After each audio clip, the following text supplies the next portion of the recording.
জাতীয় নাগরিক party NCP, জামায়াতে ইসলামী ও সমমনা দলগুলোর সঙ্গে আগামী জাতীয় সংসদ নির্বাচনে অংশ নেবে বলে জানিয়েছেন দলটির আহ্বায়ক নাহিদ ইসলাম।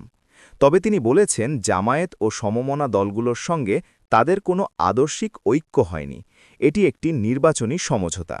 আজ রোববার রাতে রাজধানীর বাংলা মোটরে এনসিপির অস্থায়ী কেন্দ্রীয় কার্যালয়ে এক সংবাদ সম্মেলনে নাহিদ ইসলাম কথা বলেন। এর আগে বিকেলে জামায়াত ও সমমনা দলগুলোর সংবাদ সম্মেলনে জানানো হয়, এনসিপি তাদের সঙ্গে ১০ দলীয় নির্বাচনী সমঝোতায় থাকছে। এনসিপির সংবাদ সম্মেলনে দলের আহ্বায়ক নাহিদ ইসলাম জামায়াতসহ ৮ দলের সঙ্গে সমঝোতার প্রেক্ষাপট তুলে ধরেন। তিনি বলেন, প্রথম থেকে বলে এসেছি, আসন্ন নির্বাচনে আমরা এককভাবে অংশ নিতে চাই, ৩০০ আসনেই প্রার্থী দিতে চাই। সে অনুযায়ী আমাদের প্রস্তুতি ও পরিকল্পনা চলছিল।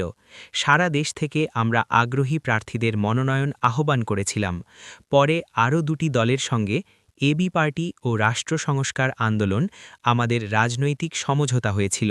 তখন আমরা বলেছিলাম, ৩ দলের গণতান্ত্রিক সংস্কার জোট একত্রে নির্বাচনে অংশ নেব। কিন্তু এরপর শরীফ ওসমান হাদির শাহাদাত বরণ এবং তাকে প্রকাশ্যে গুলি করার মাধ্যমে দেশের রাজনৈতিক প্রেক্ষাপটের অনেক বেশি পরিবর্তন হয়েছে বলে উল্লেখ করেন নাহিদ। তিনি বলেন, এর মধ্য দিয়ে আমরা বুঝতে পারছি বাংলাদেশে আধিপত্যবাদী আগ্রাসনী শক্তি এখনও কার্যকর রয়েছে। গণ অভ্যুত্থানের মাধ্যমে আমরা যাদের পরাজিত করেছিলাম তারা এখনও চক্রান্ত করছে নির্বাচন বানচাল, সংস্কার ও নতুন বাংলাদেশের অগ্রযাত্রাকে ব্যাহত করার জন্য এবং জুলাই প্রজন্মকে নিঃশেষ করে দেওয়ার জন্য।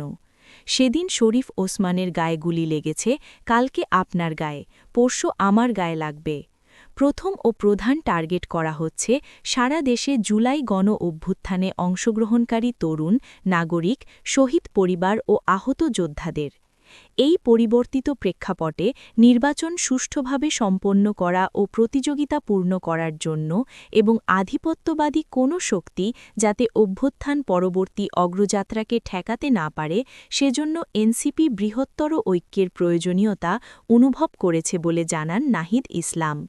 তিনি বলেন, সেই তাগিদ থেকে আমরা জামায়াতে ইসলামী ও তাদের সমমনা ৮ দলের সঙ্গে কথা বলেছি এবং তাদের নির্বাচনী সমঝোতায় এনসিপি সম্মত হয়েছে। এনসিপি, জামায়াত ও সমমনা ৮ দলের সঙ্গে নির্বাচনে অংশ নেবে বলে সিদ্ধান্ত নিয়েছে। পরে সাংবাদিকদের এক প্রশ্নের জবাবে এনসিপির আহ্বায়ক বলেন, আমাদের ন্যূনতম কিছু বিষয়ে ঐক্যমত্য রয়েছে, সামগ্রিক বিষয়ে বা আদর্শিক ঐক্য হয়নি। এটা একটা নির্বাচনী সমঝোতা। ন্যূনতম কিছু বিষয়ে আমরা ঐক্যমত্য পোষণ করেছি। আমরা একত্রে নির্বাচনী সময়টা পার করব। এই সমঝোতা একদিকে নির্বাচনী বৈতরণী পার হওয়ার জন্য, অন্যদিকে আমাদের সংস্কার, বিচার এবং আধিপত্যবাদ ও দুর্নীতিবিরোধী ন্যূনতম কর্মসূচিও থাকবে। আগামীকাল সোমবার দলীয় প্রার্থীর বিষয়ে চূড়ান্ত ঘোষণা দেওয়া হবে বলে জানান নাহিদ ইসলাম। তিনি বলেন, সমঝোতায় যারা আমাদের প্রার্থী তারাই মনোনয়নপত্র জমা দেবেন। সারা দেশে একত্রে নির্বাচনে অংশ নেব। আরেক প্রশ্নের জবাবে নাহিদ দাবি করেন, এনসিপি তার অবস্থানেই আছে। তিনি বলেন, বৃহত্তর ঐক্য করেছি নির্বাচনকে কেন্দ্র করে। এনসিপি তার লক্ষ্য আদর্শ নিয়েই কাজ করবে। এনসিপি থেকে ২ নারী নেত্রীর পদত্যাগে দলে ভাঙনের সুর দেখা গেছে কিনা এমন প্রশ্নের জবাবে নাহিদ ইসলাম বলেন, তারা দলের নির্বাহী পরিষদের সঙ্গে আলোচনা করে মহাসংখ্যাগরিষ্ঠের মতামতের ভিত্তিতে জোটের বিষয়ে সিদ্ধান্ত নিয়েছেন। কেউ নির্বাচন করবেন কিনা বা দলে থাকবেন কিনা এটা তাদের ব্যক্তিগত বিষয়।